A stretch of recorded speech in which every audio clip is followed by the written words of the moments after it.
Student, आज की class में हम पढ़ेंगे पी ब्लॉक तत्व थर्ड की क्लोरीन के बारे में। और क्लोरीन की जो सबसे मुख्य इम्पॉर्टेंट जो विधि है डीकन विधि, उसके बारे में भी पढ़ेंगे।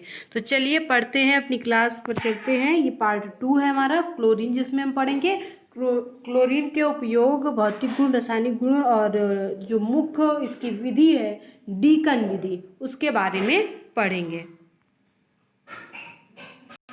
क्लोरीन के बारे में पढ़ेंगे तो क्लोरीन की जो खोज की थी तो सैले ने की थी 1774 ईस्वी में की थी, जब सैले हाइड्रोक्लोरिक अम्ल HCl और मैग्नीज डाइऑक्साइड की अभिक्रिया संपन्न कर रहे थे। तो इसी अभिक्रिया के फलस्वरूप उन्होंने क्लोरीन को प्राप्त किया। इसलिए ये कहा जाता है कि क्लोरीन की खोज सर्वप्रथम किसने की थी? तो क्लोरीन की खोज सर्वप्रथम की थी सैले ने।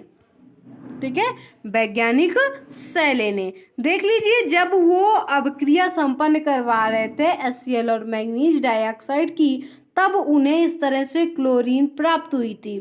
ठीक है, तो क्लोरीन प्राप्त हुई थी, इसीलिए ये कहा जाता है कि इस जो क्लोरीन को प्राप्त किया था वो किसने इसकी खोज की थी? सैले ने।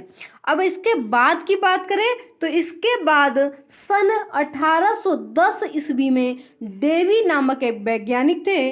उन्होंने क्लोरीन की प्रकृति के बारे में विस्तार से अध्ययन किया और इस तत्व का रंग पीला होने के कारण, यहाँ पे पीला लिखा हुआ है, पीला लिख दीजिएगा।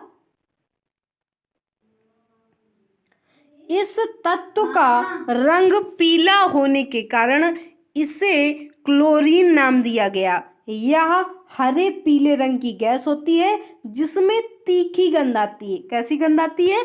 तीखी गंध आती है। क्लोरीन बनाने की विधियों की बात करें तो क्लोरीन बनाने की विधियां 4 प्रकार की हैं। पहली विधि है जब हम मैग्नीज डाइऑक्साइड को सांद्र हाइड्रोक्लोरिक अम्ल के साथ गर्म करते हैं, तो इस क्रिया के फलस्वरूप भी हमें क्लोरीन प्राप्त होती है। क्लोरीन सही से लिख दीजिएगा, यहाँ पे बड़ी री लगेगी। ठीक है, तो क्लोरीन प्राप्त होती है।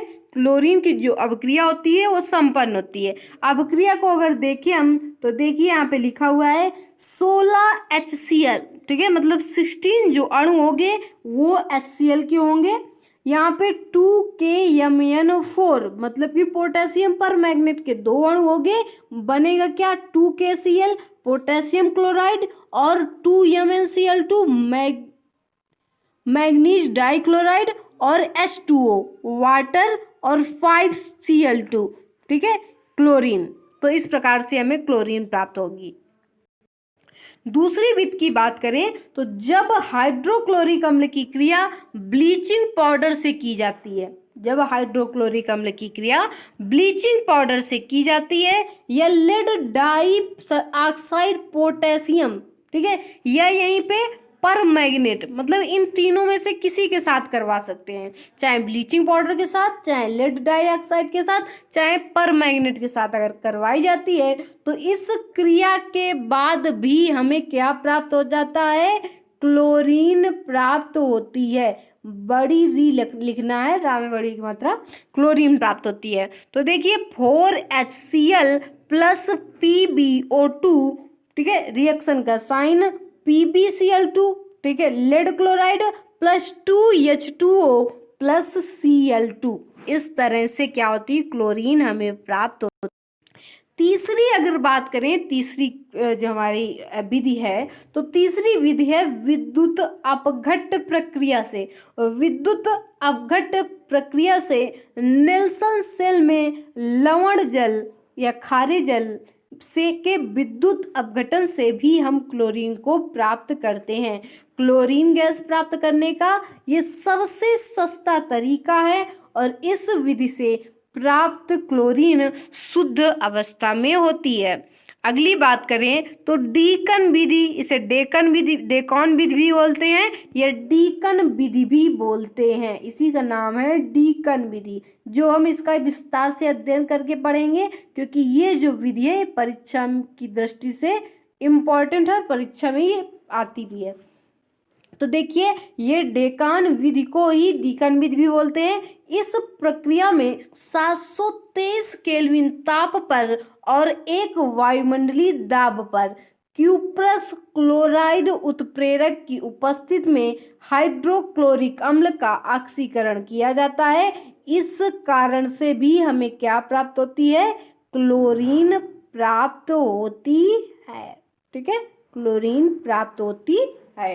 ठीक है, तो चलिए आगे बात करते हैं। अब मुख्य जो हमारी इम्पोर्टेंट जो हमारी है डीकन विधि, उसके बारे में भी बात कर लेते हैं। डीकन विधि से क्लोरीन के निर्माण को पढ़ लेते हैं, क्योंकि ये सबसे इम्पोर्टेंट है डीकन विधि। ठीक है, और ये परीक्षा में पूछी भी जाती है।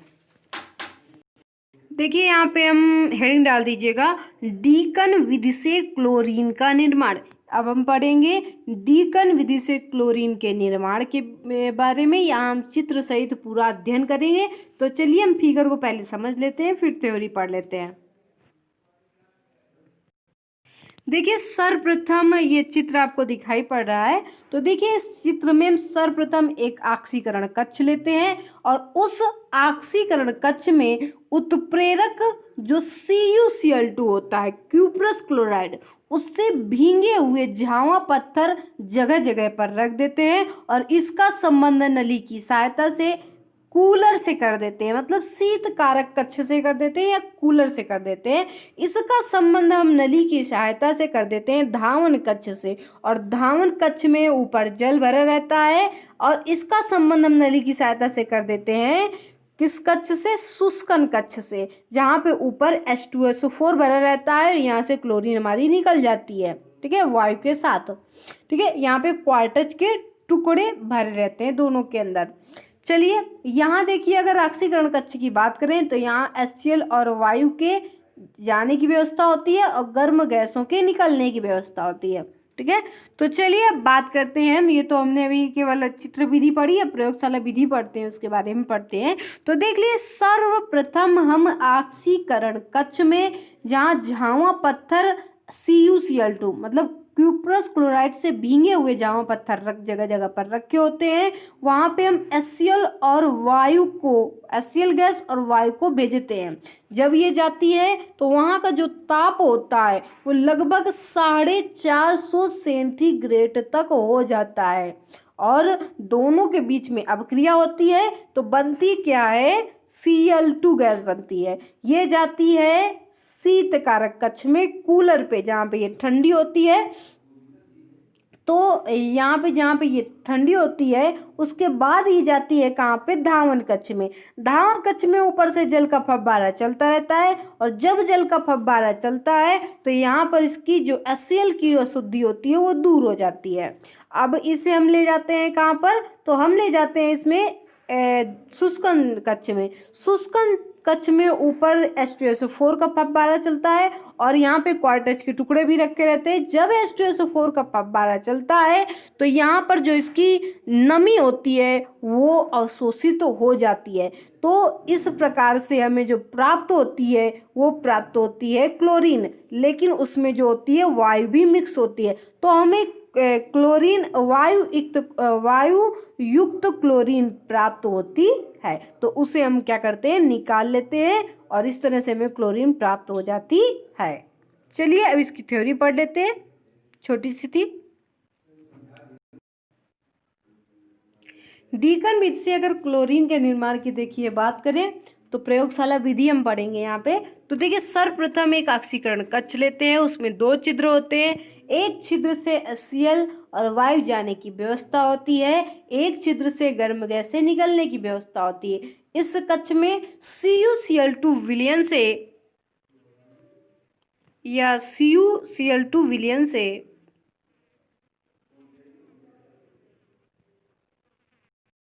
इस कक्ष में CuCl2 विलयन से भिगोकर शुष्क किए गए जो क्वार्टज पत्थर के टुकड़े होते हैं वो रखे होते हैं। 1 मिनट देखिए, यहाँ पे टुक लिख गया है, इसको सही कर लीजिएगा।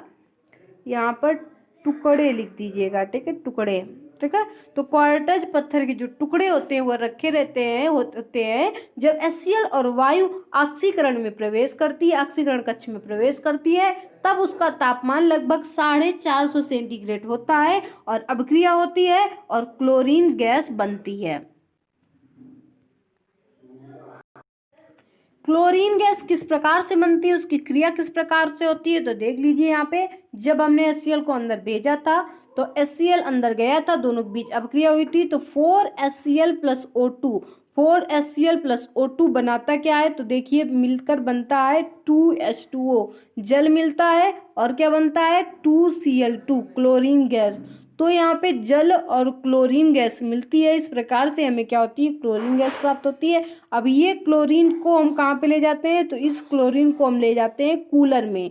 ये क्लोरीन कूलर में जाती है जहाँ पे ये ठंडी होती है। तो इस प्रकार जो बनी होती है क्लोरीन, उसमें क्या उपस्थित होता है, उसमें कुछ अशुद्धियाँ होती हैं। तो उसमें अशुद्धियाँ होती हैं HCl की, N2 की और O2 की, क्योंकि वायु में नाइट्रोजन, ऑक्सीजन और जल वाष्प का मिश्रण होता है। इस प्रकार से इसमें HCl, N2, O2 और जल वाष्प मिश्रित होते हैं, मतलब इनकी अशुद्धियां पाई जाती हैं। इस मिश्रण को धावन कक्ष में ले जाते हैं जहां ऊपर से जल गिरता रहता है और क्वार्टज के टुकड़े रखे होते हैं। यहाँ HCl की अशुद्धि दूर हो जाती है और अब इसे अवशोषण कक्ष में ले जाते हैं जहां ऊपर से H2SO4 का फव्वारा गिरता रहता है, जहां जल की नमी जो होती है वो अवशोषित हो जाती है और इस प्रकार N2O2 मिश्रित क्लोरीन हमें क्या हो जाती है प्राप्त हो जाती है। तो इस तरह से क्लोरीन हमको क्या होती है प्राप्त हो जाती है। अब आगे हम क्लोरीन के भौतिक और रासायनिक गुणों और उपयोग को पढ़ लेते हैं। क्लोरीन के भौतिक और रासायनिक गुणों को पढ़ लेते हैं। तो देखिए क्लोरीन के कुछ गुणों का अध्ययन जो निम्न प्रकार है। देखिए पहला गुण इसका, यह कमरे के ताप और वायुमंडलीय दाब पर हरित पीले रंग की गैस होती है। दूसरी अगर बात करें तो ये तीव्र गंध वाली होती है, इसकी तीव्र गंध आती है।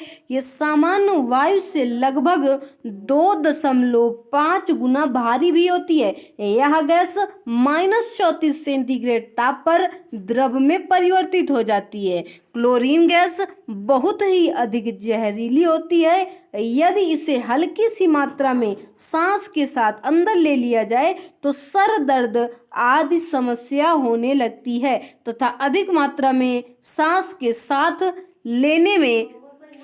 साथ लेने से मनुष्य की मृत्यु भी हो सकती है। जल में बहुत अधिक विलेय होती है। इसका क्वथनांक 239 केल्विन होता है, अर्थात इस ताप पर यह उबलती है और जब इस गैस को दाब की उपस्थिति में ठंडा किया जाता है तो यह सरलता से द्रवित हो जाती है, अर्थात द्रव में बदल जाती है। इसका गलनांक 171.6 केल्विन होता है।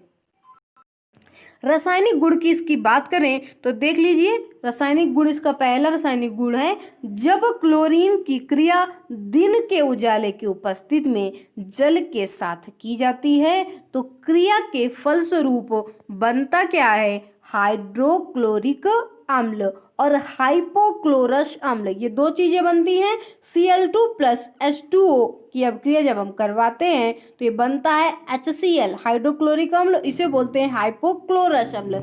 ये अभिक्रिया होती है। तो ये इसका रासायनिक गुण है। अगले रासायनिक गुण की बात करें तो देख लीजिए क्लोरीन की हाइड्रोजन के साथ बंधुता बहुत अधिक होती है। ठीक है, क्लोरीन हाइड्रोजन के साथ प्रकाश की उपस्थिति में क्रिया करके हाइड्रोक्लोरिक अम्ल बनाती है। यहाँ पे क्लोरीन सही कर लीजिएगा, रा में बड़ी की मात्रा लगेगी। यह क्रिया निम्न प्रकार है। तो देखिए जब हाइड्रोजन और क्लोरीन की अभिक्रिया होती है किसकी उपस्थिति में, लाइट की उपस्थिति में, मतलब प्रकाश की उपस्थिति में, तो क्या बनता है 2HCl बनता है, हाइड्रोक्लोरिक अम्ल का निर्माण होता है।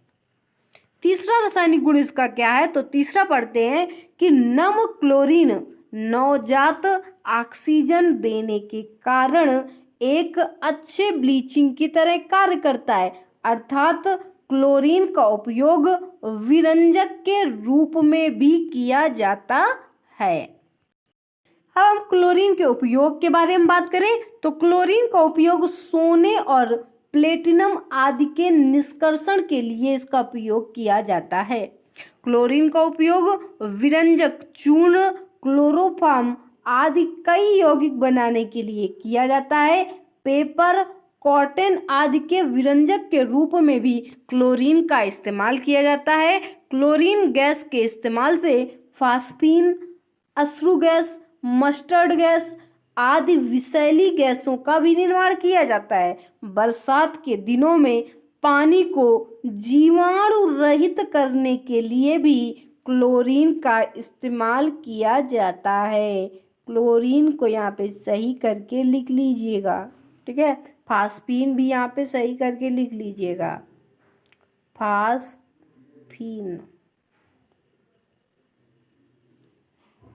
अश्रु गैस है यहाँ पे, ठीक है, आश्रु नहीं अश्रु गैस है, इसको भी सही कर लीजिएगा, ठीक है। तो देखिए यहीं से जो आज की हमारी जो क्लास होती है वो फिनिश होती है, क्योंकि हमने अध्ययन कर लिया है क्लोरीन के बारे में। अगली क्लास में हम पढ़ेंगे हाइड्रोक्लोरिक अम्ल और विरंजक गुण के बारे में।